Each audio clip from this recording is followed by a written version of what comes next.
Greetings to you. We come today to John chapter 5. We're going to spend 3 sessions on this chapter today, verses 1 to 18. And we find Jesus back in Jerusalem.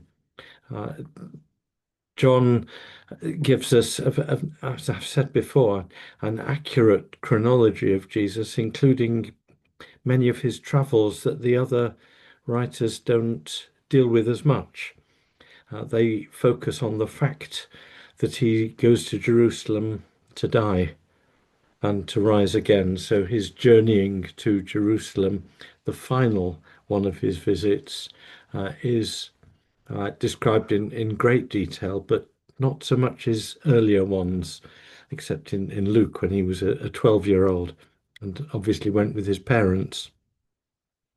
John tells us other trips to Jerusalem, which is perfectly normal and understandable and would be taken as read, because it was expected of adult male Jews that they would travel to Jerusalem for the great festivals at the temple each year, 3 of them. Some would go the extra mile or a few miles and do 4, but there were 3 that were expected for attendance. And they could and often did bring their family with them, but it was a requirement for the men to do it. And anyone who was religious or who honored the temple or the religion, the ancient religion of the people, would very naturally be part of that. So there was a festival of the Jews, chapter 5, verse 1, and Jesus went up to Jerusalem. And he's going to spend much of his time in the temple, but for the first half of this reading, he isn't in the temple. He stops somewhere on the way. Jesus and his visits to Jerusalem are important. We don't know which of the Jewish festivals this was. I strongly suspect it was one of the great harvest festivals rather than Passover. The first Passover we get in John's Gospel is when Jesus is there and cleanses or clears out the temple. And then we're told in chapter 6 that it was the Passover was near as he was about to feed the 5,000.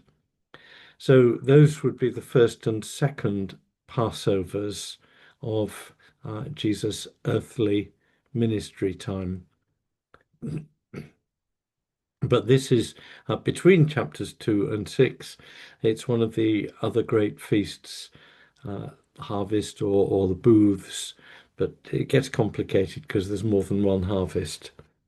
But it's one of the festivals in the temple. We don't know, we don't need to know which one, except Jesus doesn't head straight for the temple. He has to enter the city by one of the gates, a number of gates into the city, then as now, though the actual walls and delineation of the city now are a bit different from then. There's been 2,000 years worth of knocking down and rebuilding and so on. But some of the gates and some bits of the walls are very definitely from the time of Jesus. And there is a gate even now, often called the Sheep Gate, which is where the sheep came in for the sacrifices at the temple, where they were brought in by the shepherds. And inside the sheep gate still are the remains with architectural diggings around them of this great pool. There's also a big church now, Crusader Church, next to the pool, but that obviously wasn't there in Jesus' time. And the pool, called in Hebrew Bethzatha, with 5 porticos. Now, the name of it, you'll get it Bethsaida, Bethzatha, Beth, and different bits of Beth with something to follow. It's probable, it's likely that John wrote Bethsaida I think that's the most probable of all these options. But different copyists and editors over the years have had a go at correcting that or improving it. We don't know what that pool or complex of pools was called in Jesus' day. The trouble with calling it Bethsaida, which is very possible indeed, um, is that it clashes with the town of Bethsaida on the northeast coast of the Sea of Galilee, where some of the disciples came from, uh, and that is a little bit that might confuse people. When he talks about two different Bethanies, we have one described as Bethany beyond the Jordan. Uh, so we know the difference between that and the Bethany on the Mount of Olives, both there in John's Gospel. But here, if he's used the word Bethsaida twice, someone has changed it to one of the many variants that were possible, just to avoid confusion, I suspect. But if you look at the ancient manuscripts that we have of John's Gospel, you'll find Bethsaida, Bethesda, and Bethzatha. You take your pick which of the ancient manuscripts you go with. But there it is with 5 porticos, and it's still there, a deep water system with 5 porticos. What exactly it is archaeologically, they still work on it and the diggings going on. Possibly 1 or 2 main pools with 5 separate lower pools used for different purposes. The 2 main ones were for water supply for the city. The 5 lower ones, it's very possible that one of them is the one we're talking about here. Let me read the first part of the story, 1 to 9, John 5, 1 to 9. After this, he connects things. He's always connecting one story to the next. After this, there was a festival of the Jews, and Jesus went up to Jerusalem. Now in Jerusalem, by the sheep gate, there is a pool called in Hebrew Bethzatha, which has 5 porticos. In these lay many ill, blind, lame, and paralyzed people. One man was there who'd been ill for 38 years. When Jesus saw him lying there and knew that he'd been there for a long time, he said to him, "Do you want to be made well?" The ill man answered him, "Sir, I have no one to put me into the pool when the water is stirred up, and while I'm making my way, someone else steps down ahead of me." Jesus said to him, "Stand up, take your mat and walk." At once the man was made well, and he took up his mat and began to walk. Now that day was a Sabbath. That's going to lead us into the second half of the story, the Sabbath, of course. You might notice, if you're acute-eyed or if you're very familiar with the authorized version of the Bible, that verse 4 is missing in most modern translations. Verse 4 explains the belief that many people had that from time to time an angel came and stirred the pool, and the first one into the water after it began to move, to be stirred, to ripple, whatever it did, the first one into the pool would be healed of whatever ailments they had. That was the story, the legend, the belief. It isn't in most of the early manuscripts that we have of John. It was almost certainly added in later by someone very well-meaning, a translator or a scribe, one of the people who wrote these things down, was added in later to explain what was going on and make more sense of the story. I think you can work out what's going on in the story from what John wrote, but that's why verse 4 isn't there. You'll find it often in footnotes in Bibles that have footnotes, but it's probably not written by John, but it helps us pick up the story if you want.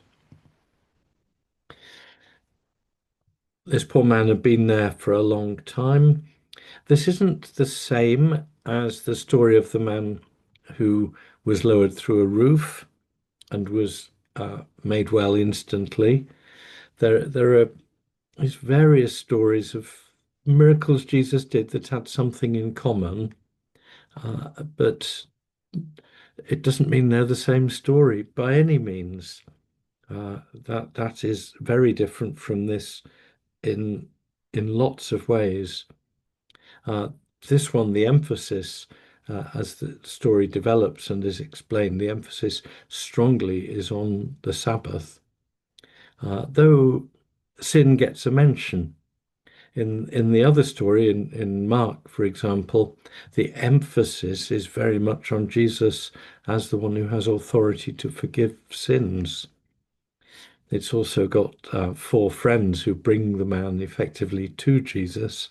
In this case, the man is on his own. And some of the Bible experts will tell you he's perhaps a bit embittered. He's finding life difficult. He's having a little moan, you could say an understandable moan in verse 7. Someone else always gets there ahead of me.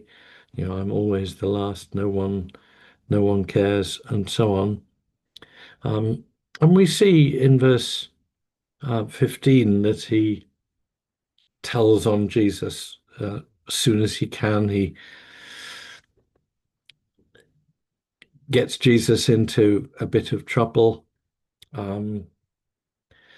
He's been healed, but whether his slightly difficult character, very largely explicable through his long illness, that doesn't seem to have been transformed. But that's for later on. Here he is, and Jesus heals him. Jesus isn't bothered with stuff about angels stirring the water up. It's likely that the water would have been agitated from time to time because it was fed by springs. There are underground springs that produce those pools in near the Sheep Gate in Jerusalem. And water isn't going to stay still if it's fed by underground springs. But their story was an angel stirred it and someone got healed each time. It's a story, we've no idea how true it was. We do know that this man, Jesus, didn't bother with the water or the angels or anything else. He showed his authority in healing. Of course, he showed his compassion, but this passage, this whole chapter, is about the authority of Jesus. And he says, stand up, take your mat and walk. We'll get to more of the Sabbath in a moment, but standing up and walking a limited distance wasn't against the Sabbath rules, but carrying anything, at least carrying anything out of doors from one place to another, was certainly against the interpretations of the Sabbath rules. The Sabbath rules are given through Moses at the time of the Exodus in the Ten Commandments, explained a bit later on in Exodus. But it was later Jewish writers who codified them into an incredibly strict series of rules, what you could and couldn't do. But Jesus says, take up your mat and walk. And Jesus is, at that point, I'm sure completely knowingly, encouraging him to break the Sabbath.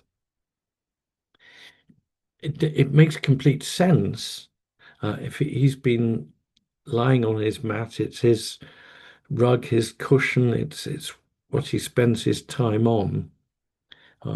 Presumably he gets taken there first thing in the morning and taken home by friends or neighbors or someone.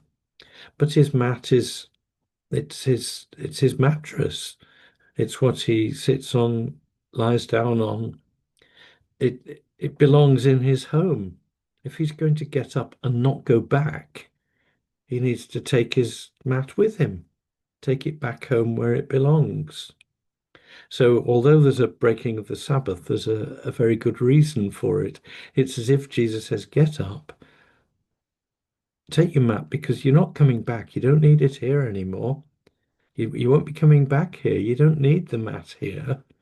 It's not as if you're going off for half an hour and then coming back. You've finished here. Your mat now belongs at home for you to sleep on at night. You don't need it anymore. So take it home with you. That's the gist. And at once he was made well and took up his mat and began to walk. Wonderful. That's the story. That's the miracle. That's the authority and power of Jesus.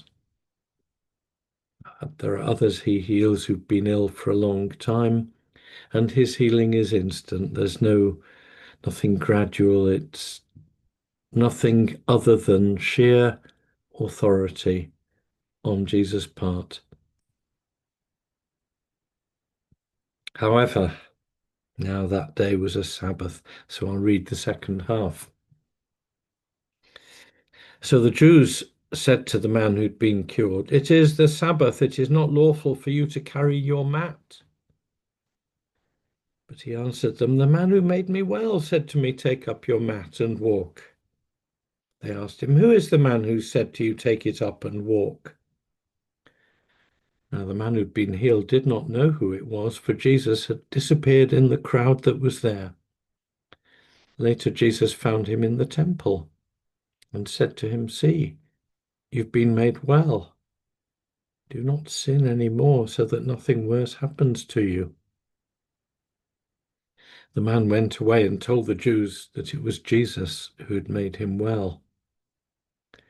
Therefore, the Jews started persecuting Jesus because he was doing such things on the Sabbath. But Jesus answered them, "My Father is still working, and I also am working." For this reason, the Jews were seeking all the more to kill him, because he was not only breaking the Sabbath, but he was also calling God his own Father, thereby making himself equal to God.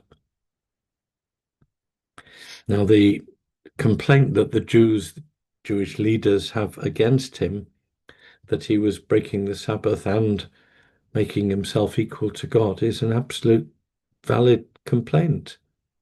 The only question really is whether Jesus has the right and the authority to do this. In strict legal terms, if they want to apply the Sabbath with the strict legal senses that the later Jewish teachers had applied to it, then Jesus is absolutely guilty.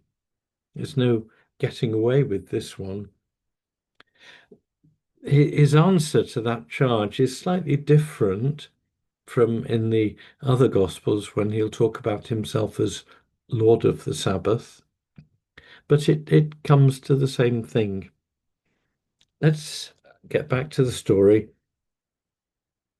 The man who's been healed clearly doesn't want himself to be in trouble. He's been accused of carrying his mat and on the Sabbath, and he can't name Jesus at that point because he didn't stop to ask Jesus' name, and Jesus didn't stop to let him know it. But as soon as he finds Jesus again and discovers who he is, whereas Jesus finds him, we're told, in the temple, he goes running off to the Jewish leaders to tell them it was Jesus. It was Jesus. I'm not to blame.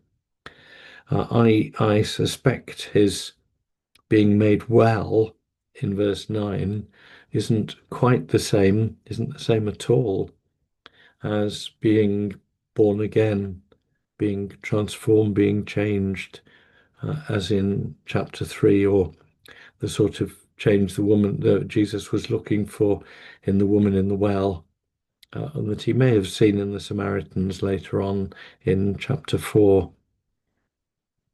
This man still seems to be not sure of who he was and wanting to keep out of trouble. But Jesus found him. That's so important.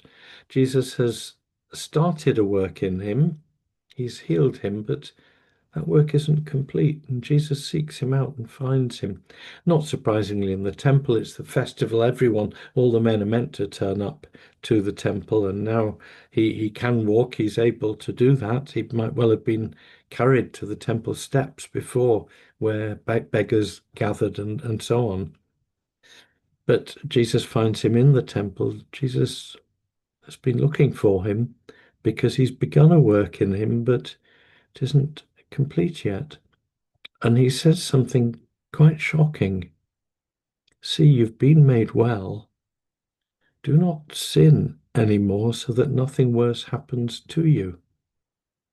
He is not saying that sin has caused this illness, not that the man's sin has caused his illness. We have the same discussion later on in the gospel about someone else. That the illness, it is possible for an illness to be caused by sin, of course, but in most cases not so. And Jesus isn't saying that here. He's saying something completely different. Don't sin anymore so that nothing worse happens to you. What could be worse than being seriously afflicted and not necessarily totally paralyzed, but certainly much weakened and with real mobility problems? What could be worse than serious mobility problems and, by the sound of it, no friends for 38 years? Jesus is talking about judgment. He's talking about death apart from God, death outside the fellowship and the love of God, death without knowing your Lord and your Savior. That's the worst thing that could happen. And Jesus will be very emphatic through the gospel that that's the very worst thing that could happen to anyone, to die, as it were, outside the saving love of God. Nothing could be worse. Do not sin anymore. He's not saying a particular sin caused the illness. He's not specifying what sins the man had committed. We might be very sorry for him and feel anything he's done or thought is explicable given his situation. Jesus knows better. Jesus knows that someone who's sick can sin in their mind or in their speech or even in some ways in their deeds. Jesus knows that sin is rebellion against God. And when Jesus says sin no more, what he means is turn from sin. Turn from rebellion against God. Turn back to the God who made you and to whom you belong. Turn back and follow God and hear his word and learn to love him. Turn, repent. You've been made well. I've healed you. I've healed your body. But what about you? What about you inside? Where's your orientation? You're still trying to blame other people for everything that's wrong in your life. This is really harsh stuff on someone who's been semi-mobile at best for so long. It sounds really harsh, but Jesus' concern is always for the whole person for all of eternity. And Jesus, wanting to care for this man for all of eternity, says, look, I've healed your body. Now, are you going to turn to God and follow him and love him and allow him to change you? Allow him to be at work in you. Allow him to give you the living waters or the birth from above, whether you're reading chapter 4 or chapter 3. You're going to let God into your life. I've shown I can heal you. Now, what are you going to do? The Bible word that's most often used for heal can also mean save. And there's a lovely deliberate ambiguity in that. He's been healed, but he hasn't yet been saved. And that's why Jesus seeks him out and finds him in the temple, because there's a deeper work to be done. So one of the problems of some Christian healing ministries or emphasis on prayer for healing and so on is that we forget that there's a much deeper, more important work to do than physical healing. Jesus never forgets that. So he goes off and ignores what Jesus has said, I suspect, and tells the Jews, Jesus made me well. It's his fault I was carrying my mat. So the Jews start persecuting Jesus because he's doing such things on the Sabbath. And Jesus' answer to them is even more shocking than saying to this man, do not sin anymore. My Father is still working, and I also am working.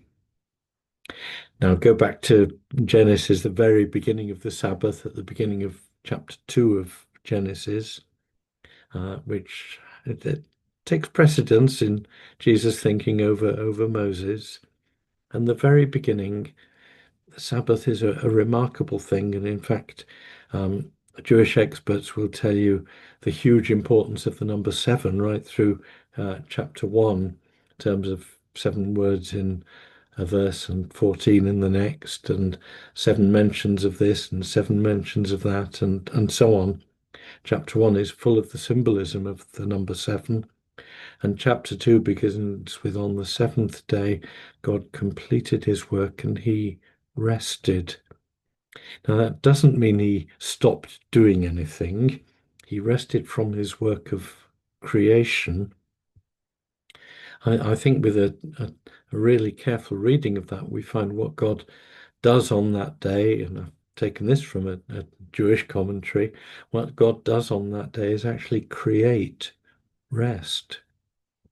He creates rest as a gift through which his creation can stop and look at itself. And as a page of print has white space around it to help you see it and get it in focus and so on. And a picture often has white or light frame around it, or backing before you get to the frame, to help you see it in focus that bit better. So our whole lives have rest as a gift to enable us to stop and see what God has done and how we fit in. And rest is God's gift to us, hugely important. And even fairly secular Jews who hold on to their Judaism but aren't regular worshippers, the one thing they keep going is the Sabbath, particularly the Sabbath evening, Friday evening, and some sort of Sabbath meal and Sabbath remembrance. That 1 day in 7 and the idea of rest is hugely important right through the Old Testament, and it's hugely important in the New, but don't misunderstand. It doesn't say God stops doing anything. He finishes his work of creation with the